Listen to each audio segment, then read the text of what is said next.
The Original Adventures of Hank the Cowdog. Chapter 3.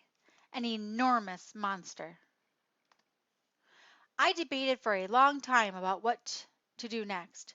Should I hide out and play it safe, or go on down to the chicken house and get blamed for something that wasn't my fault?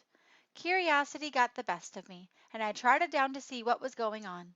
Drover was already there when I arrived, wagging his stub tail and trying to win a few points with his loyal dog routine. I walked up to him and said, out of the corner of my mouth, "Thanks for all the help this morning. I really appreciate it." I think he missed the note of irony, because he said, and I mean with a straight face, he said, "That's okay, Hanky. It wasn't nothing." Loper was kneeling over the hen, studying the signs. Sally May stood nearby, looking mighty unhappy about the dead chicken. Loper pushed his hat to the back of his head and stood up. His eyes went straight to me and Drover. Only when I glanced around, I noticed that Drover had disappeared. It was just me, standing in the spotlight. "Hank, if you hadn't been out barking all night, you might have prevented this. Why do you think we keep you around here?" I hung my head and tucked my tail. "Do you have any idea how much money it costs to keep you dogs around here? Seems that every time I turn around, I'm having to buy another 50-pound sack of dog food. That stuff is expensive."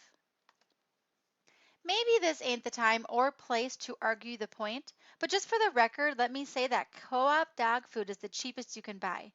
I don't know what they make it out of, hulls, straw, sawdust, anything the pigs won't eat, and then they throw in a little grease to give it a so-called flavor. Tastes like soap, and about half the time it gives me an upset stomach. The point is, I wasn't exactly eating the ranch into bankruptcy. Thought I ought to throw that in there to give a more balanced view of things. Loper went on. "We can't afford to keep you dogs around here if you're going to let this sort of thing go on. Everybody has to earn his keep on the ranch. I don't want this to happen again."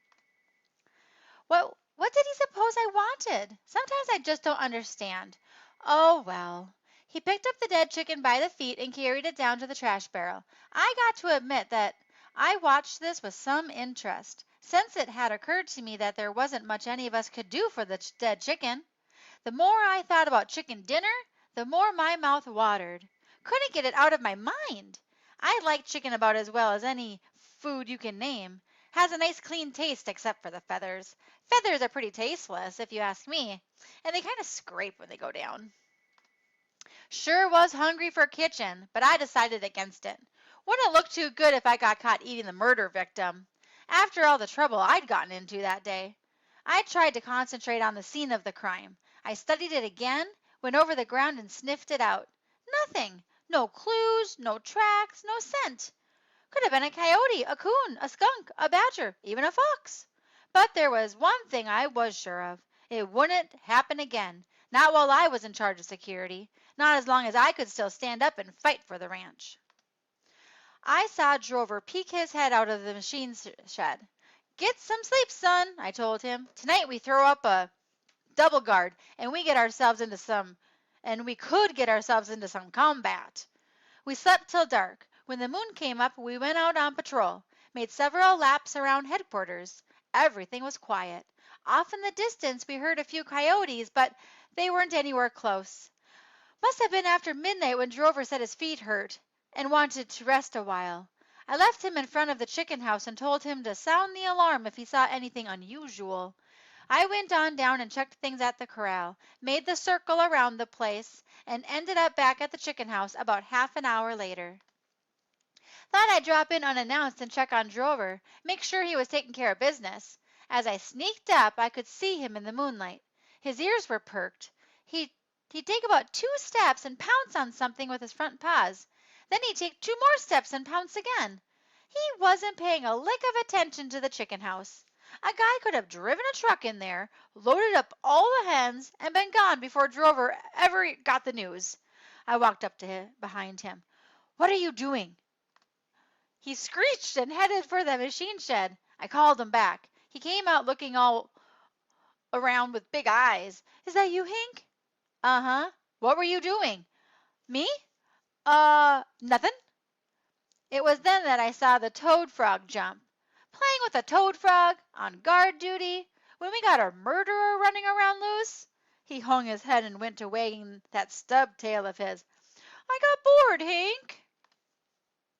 Sit down, son. Me and you need to have a serious talk. He sat down and I marched back and forth in front of him. Drover, I'm really disappointed in you. When you came to this ranch, you said you wanted to be a cow dog. I had misgivings at the time. I mean, you didn't look like a cow dog, but I took you on anyway and tried to teach you the business. Can you imagine how it breaks my heart to come up here and find you playing with a dadgum toad frog? His head sank lower and lower, and he started to sniffle. If you had gone into any other line of work, playing with a frog would be all right, but a cow dog is something special. You might say we're the elite. We have to be stronger, braver, and tougher than any brand of dog in the world. It's a special calling, Drover. It ain't for the common run of mutts. He started crying. Drover, there's only one thing that keeps you from being a good cow dog. What is it, Hank? You're worthless. Oh, no, he squalled. Don't say it. It hurts too much. But it's true. I've tried to be patient.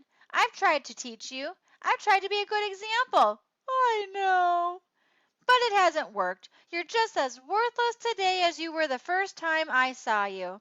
Oh, you're just a chicken-hearted little mutt, is what you are, and I don't think you'll ever make a cow dog. Yes, I will, Hank. I just need some time. Nope. Duty's duty. I got no choice but to let you go. He broke down and sobbed. Oh, Hank, I got no place to go. No friends, no family. Nobody wants a chicken-hearted mutt. Just give me just 3 more chances. Can't do it, Drover. Sorry. 2 more? Nope. 1 more? I paced back and forth. It was one of the most difficult decisions of my career, and I didn't want to rush into it. All right, 1 more chance. But 1 more dumb stunt and you're finished, and I mean forever. Now dry your eyes, shape up, pay attention to your business, and concentrate on being unworthless. Oh, okay, Hank. He started jumping up and down and going around in circles. You won't be sorry. No more frogs for me. I'll guard that chicken house and give my life if necessary. That's the spirit. I'm going to make the rounds again. If you see anything suspicious, give a holler. I started off on my rounds and left him sitting in front of the chicken house door. I was down at the feed room checking for coons when I heard him sound the alarm. I turned on my incredible speed and went tearing up the hill. I have several speeds, don't you see? Slow, normal, and incredible. I save the last one back for special emergencies. When I turn on the incredible speed, I appear as a streak of color moving across the ground. Anything that gets in my way is knocked aside, often destroyed. And I'm not talking about little stuff either. I mean trees, posts, big rocks, you name it. As I was streaking up the hill, I met Drover. Hank, I see him. He's up there. My gosh! I had to slow down. Give me a description.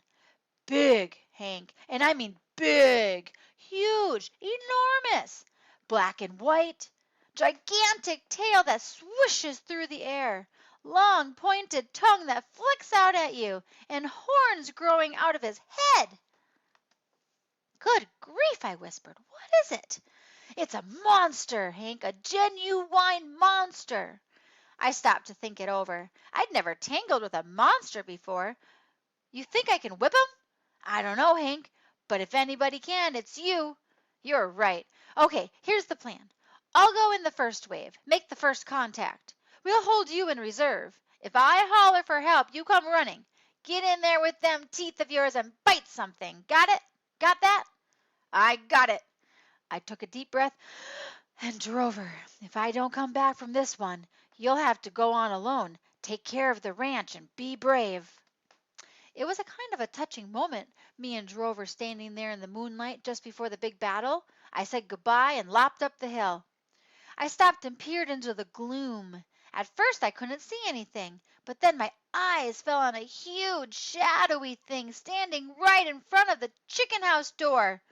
Drover hadn't exaggerated. It was a horned monster. all right, and he was fixing to bust down the door and start killing chickens.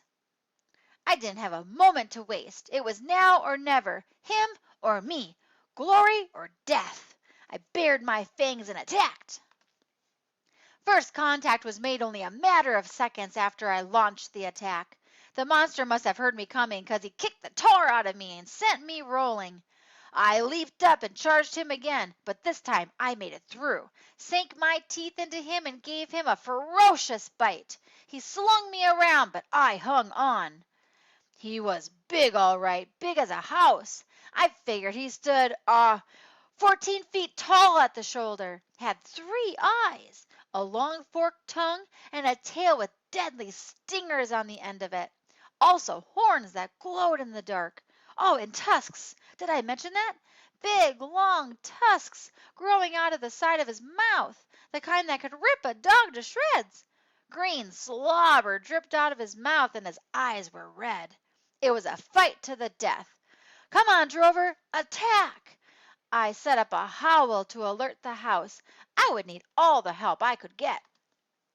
I'll give Drover credit. He came tearing out of the woods, yapping at the top of his lungs, and got within 3 feet of the monster before he veered off and headed for the machine shed. The lights came on down at the house. The door slammed, and I heard Loper running toward me. I hoped he had the gun. I was getting beat up and tired. I wasn't sure I could keep up the fight much longer. The gun exploded, lit up the night. The monster ran, and I started after him, ready to give him the coup de grace, as we say, but Loper called me back. So I went back to him, limping on all 4 legs at once because they all hurt, and so did everything else. Wagging my tail, I went up to him, ready for my reward. I didn't get no reward. To make a long story short, Drover had sent me into battle against the milk cow, and I got cursed for it. I thought very seriously about terminating Drover. I mean his life, not his job. But I couldn't find him in the machine shed, so I dragged my battered carcass down to the gas tanks and curled up on my gunny sack bed. Man, I could have sworn that was a monster. End of chapter 3.